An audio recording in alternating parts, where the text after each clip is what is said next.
à toutes et à tous, bienvenue sur la définition du jour. Aujourd'hui, nous allons parler du FMI, mais avant que c'est la population sur ce sigle. C'est au micro de Maria Laclogan et Angela Ronga. Bonjour. Bonjour. Connaissez-vous le FMI? Oui. Pouvez-vous le définir? Bon, non, je ne connais pas la définition des sites. Connaissez-vous le FMI? Oui.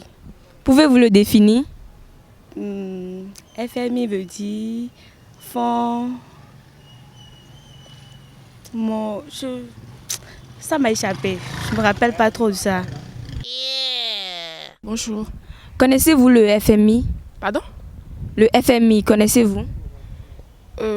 J'entends parler, mais je n'ai aucune notion. Donc vous ne pouvez pas définir le FMI? FMI, non. FMI, c'est le Fonds monétaire international.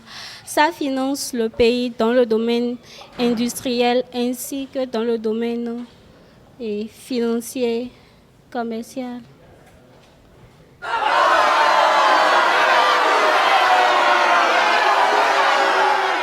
Le FMI, c'est le Fonds monétaire international. Qu'est-ce que vous en savez? Le Fonds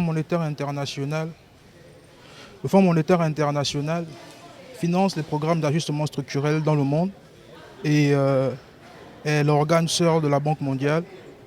Elle finance les projets de développement en Afrique et un peu partout dans le monde.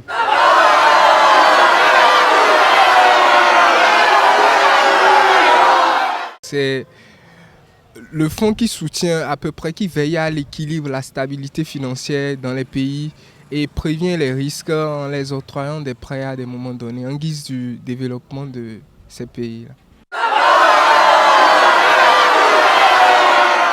Ça a été créé par Christine Lagarde.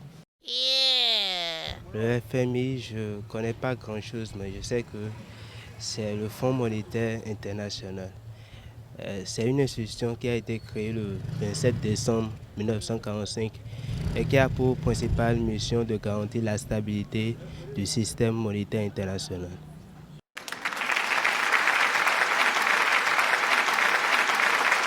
Nous voilà donc du retour sur ce plateau. Sachez juste que quand on dit FMI, c'est le Fonds monétaire international. C'est une institution financière internationale spécialisée des Nations Unies qui a été créée le 25 décembre 1945 et qui a son siège à Washington, aux États-Unis. Son actuel directeur général, c'est bien sûr Christine Lagarde et elle est en fonction depuis le 5 juillet 2011.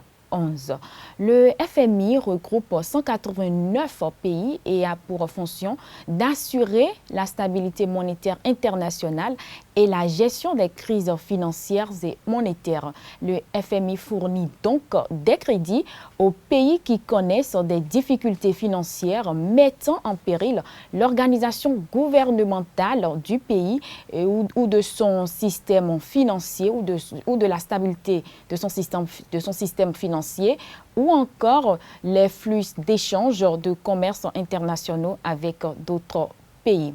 Il faut dire que l'argent du FMI provient du FMI lui-même, c'est-à-dire que le FMI est financé principalement par ses membres. Le reste du financement provient des intérêts des prêts accordés par le FMI. Il est également le 3e détenteur d'or au monde, donc périodiquement, il vend un peu de son or pour se financer. Le Bénin a rejoint, ceci dit, le FMI le 10 juillet 1963 et son actuel résident du FMI au Bénin a pour nom Karim Baroumi. Retenons juste pour finir que le FMI signifie le Fonds monétaire international et c'est une institution financière internationale des Nations Unies créée en 1945 qui a multiples fonctions dont promouvoir la coopération monétaire internationale, garantir la stabilité financière, faciliter les échanges internationaux et surtout faire reculer la pauvreté.